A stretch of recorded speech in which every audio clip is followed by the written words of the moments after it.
கோவில்களை வந்து நம்ம வெறுமே வழிபாட்டு தலமாக மட்டும் பார்க்கணும். ஆனால் இவ்வளோ பெரிய கோவில் இருக்கு. வணக்கம். நம்ம இன்னைக்கு ஒரு அற்புதமான சோழர் கால கோயிலுக்கு வந்திருக்கோம்.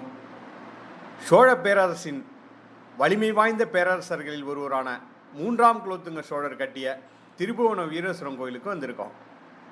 தஞ்சை மாவட்டம் திருவிடமருதூர் வட்டத்தில் திருபுவனங்கிற ஊரில் இந்த கோயில் இருக்குது.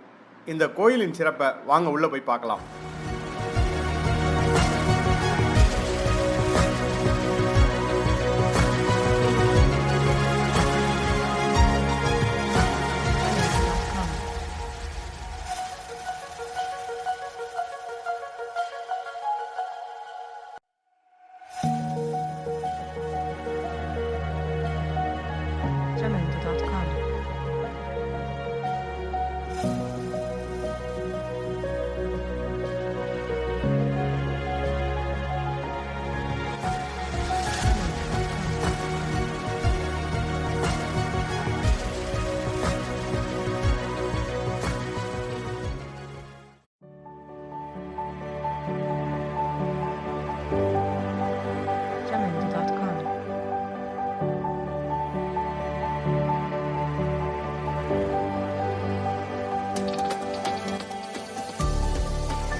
இங்கே ஒரு கருவுற்ற பெண்மணி, இந்த பக்கம் குழந்தை பெற்ற பிறகு அப்படியே முழுக்க நாட்டிய சிற்பங்களால் நிலைக்கால் முழுக்க நிரப்பியிருக்கிறாங்க.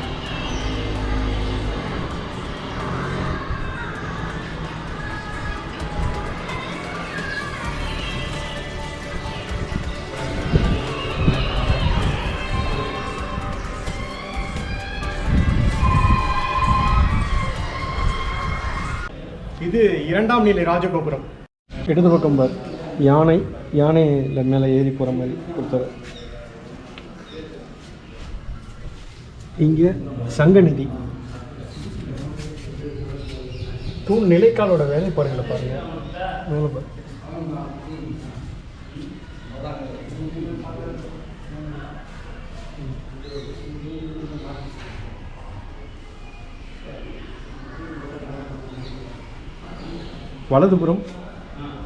வலதுபுறம் ஒருத்தர் குதிரையில் ஏறி போகிற மாதிரி.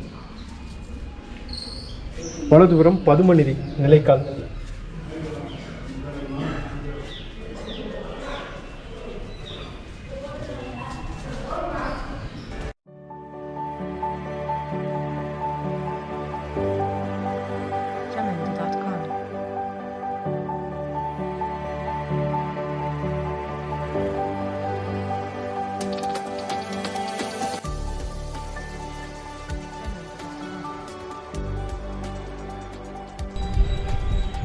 கோவில் என்பது வழிபாட்டு கூடம் மட்டுமல்ல, நம்ம பண்பாட்டை, கலையை, நம்முடைய வரலாற்றை போற்றி பாதுகாத்து வைத்திருக்கும் ஒரு ஆவண காப்பகம், சமூக கூடம், இப்படின்னு பல விதத்தில் சொல்லலாம்.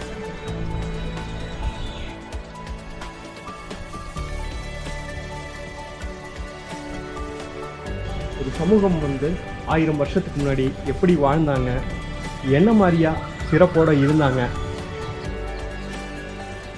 அப்படிங்கிறதுக்கான எல்லா காட்சிப்படுத்துதலுமே நமது கோயில்களில் தான் நிறைந்திருக்கு. சோழ பேரரசின் காலத்தில் நாட்டியம், இசை அப்படின்னு எல்லா கலைகளுக்கும் மிக மிக முக்கியத்துவம் வாய்ந்து கலைஞர்கள் சிறப்புற்று வாழ்ந்திருக்கிறாங்க அப்படிங்கிறத நமக்கு இந்த சிற்பங்கள்லாம் உணர்த்துது.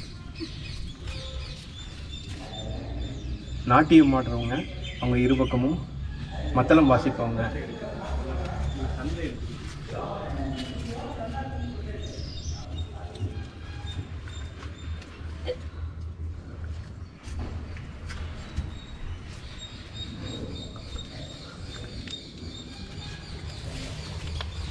இது ஒரு மறைபொருள் சிற்பம் மாதிரி. பார்த்தீங்கன்னா ஒரு பெண்மணிக்கு 4 விதமான உடல், இதெல்லாம் மறைச்சிட்டு இந்த பக்கத்தை இந்த பக்கத்தை மறைச்சிட்டா இந்த பெண்மணி அமர்ந்த மாதிரி இருக்கிறாங்க. அதே இந்த பக்கத்தை மட்டும் வச்சு குப்புறப்படுத்து பின்பக்கம் உடலை வளைச்சி காலை பின்பக்கம் மடக்கிற மாதிரியான தோற்றத்துக்கு வராங்க. இந்த பகுதியில் இப்படி பார்த்தீங்கன்னா பெண்மணியோட உடம்பு அவங்களுக்கு இடப்புறமாக வளைந்த மாதிரி இருக்குது.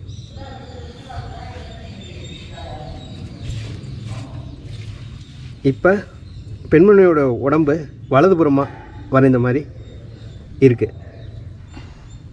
ஒரே ஒரு சிற்பம் 4 விதமான காட்சிப்படுத்தல். இன்றைக்கி 3Dங்கிறோம். வெவ்வேறு விதமான தொழில்நுட்பத்தால் காட்சிப்படுத்தக்கூடிய விஷயங்களில் சிற்பக்கலையில் எவ்வளோ அற்புதமாக செஞ்சுருக்கிறாங்க அப்படின்ட்டு பாருங்கள்.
இது திருச்சுற்று மாளிகை.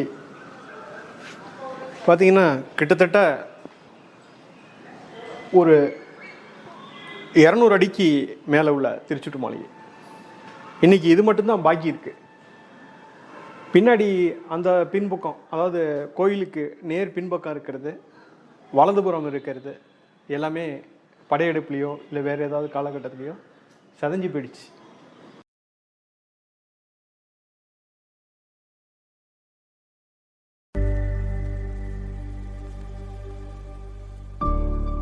Jamendo.com.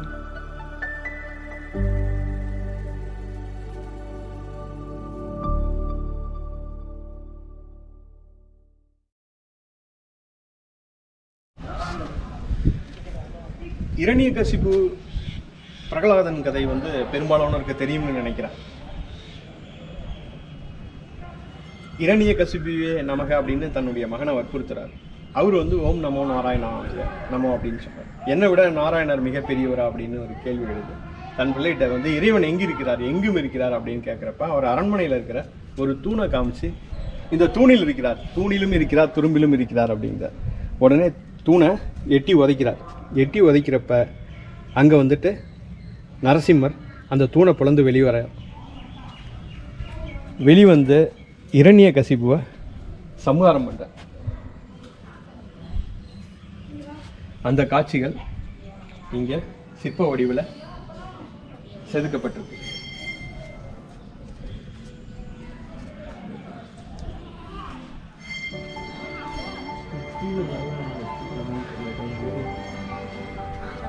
இந்த இது அப்படியே கடைசி ஊர்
கோவில் படிக்கட்டுகளுக்கு இருபுறமும் இருக்கிற கைப்பிடிகளே அவ்வளவு எழிலான சிற்பங்களும் அலங்காரமும் கொண்டவையாக இருக்குது. யாழியோட துதிக்கை தான் கைப்பிடியாக வர மாதிரி இருக்குது. அந்த துதிக்கை வந்து முடிகிற இடம் ஒரு மகரம், அதன் வாயிலிருந்து ஒரு வீரர் வெளிவராமல் வடிக்கப்பட்டிருக்கு.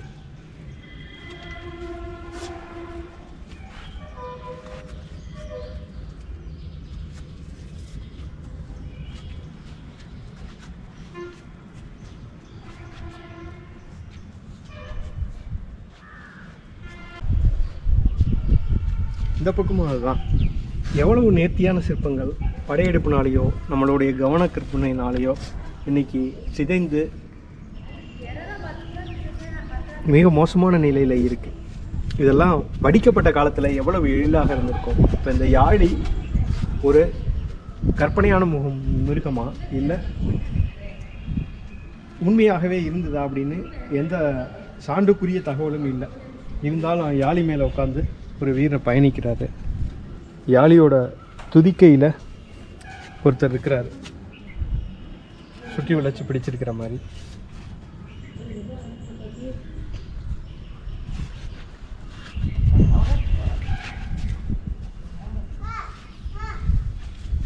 இந்த பக்கம்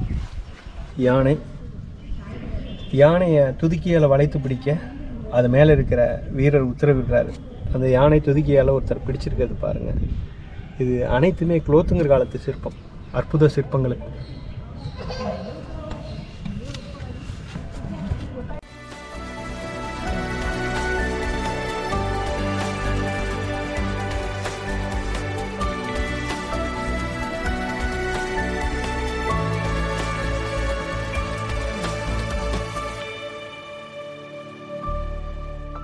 சிங்கத்தோட கால்கள்லாம் தனியாக நிற்கிற மாதிரி எவ்வளவு அற்புதமாக வடிவமைக்கப்பட்டிருக்கு. ஆனால் அதெல்லாம் நம்முடைய அக்கறையின்மையானோ அல்லது படையெடுப்புனாலேயோ சிதைக்கப்பட்டு இன்னைக்கு அதனுடைய 100% நேர்த்தி அப்படிங்கிறது இல்லாமல் போயிடுச்சு.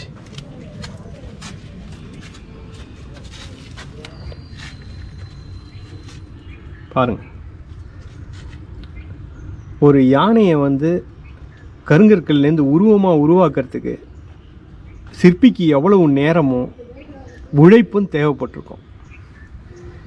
இது உடைக்கப்படும் பொழுது ஒரு மனிதனோட உழைப்பு துச்சமாக மதிக்கப்பட்டு வீணாகிறத நம்மளால் பொறுத்துக்கவே முடியல.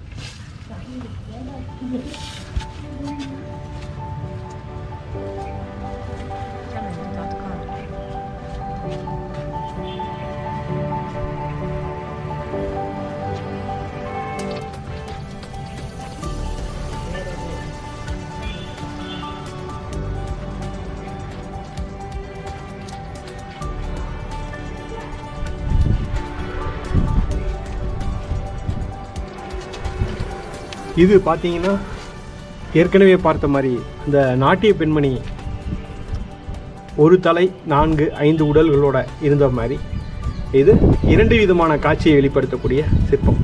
முழுக்க இந்த சிற்பத்தில் இந்த பகுதியை மறைச்சிட்டா யானை மட்டும் உங்களுக்கு தெரிய வரும்.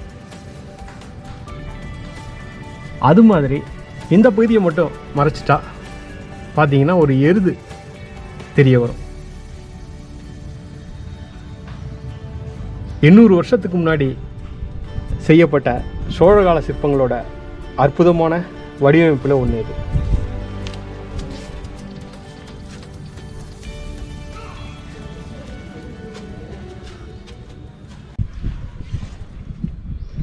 கோவில்களை நம்ம வெறுமே வழிபாட்டு தலமாக மட்டும் பார்க்குறோம். ஆனால் இவ்வளோ பெரிய கோவில் எதற்கு?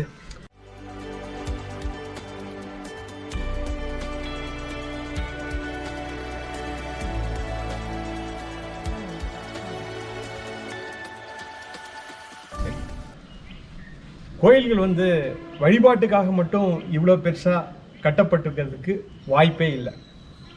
நம்ம இன்னைக்கு காங்கிரீட் போட்டு நல்லா செங்கலுக்கு அடுக்கி கட்டப்பட்ட இரும்பு கம்பியெல்லாம் உள்ளே கொடுத்து கட்டப்பட்ட தூண்கள் பொருத்திய வீட்டில் இருக்கிறோம்.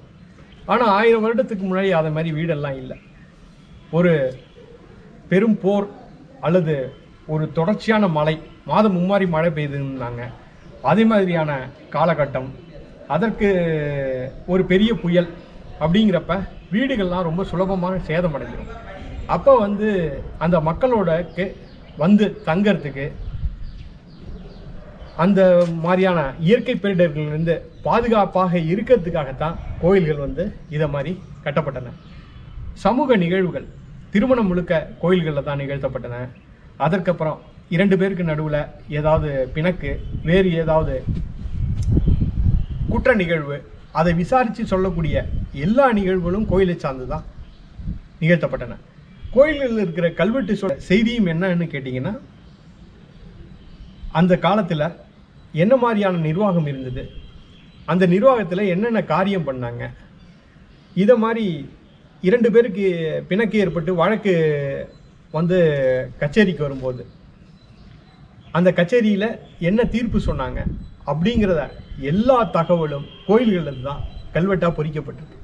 அப்போ இன்னைக்கு இருக்கிற மாதிரி பதிவு அலுவலகம் இல்லை, ஆவண காப்பகம். கோவிலுங்கிறது ஒரு சமூக கூடம். வழிபாட்டுக்குன்னா நீங்கள் பார்த்தீங்கன்னா கருவறை அதிகபட்சம் ஒரு பெரிய கோயில்லன்னா ஒரு 50க்கு 50 அடி இருக்கும். மற்றபடி சின்ன கோயிலெல்லாம் 10 அடி, 10க்கு 10 அதுதான் அளவு. அப்போ 10க்கு 10ன்னா ஒரு சின்னதாக தெரு முனையில் கட்டப்படுற பிள்ளையார் கோயில் மாதிரி கட்டிட்டு போயிருக்கலாமே, ஏன் இவ்வளோ பெரிய கோயில் அப்படின்னா கோவில் சமூக கூடம். Jamendo.com.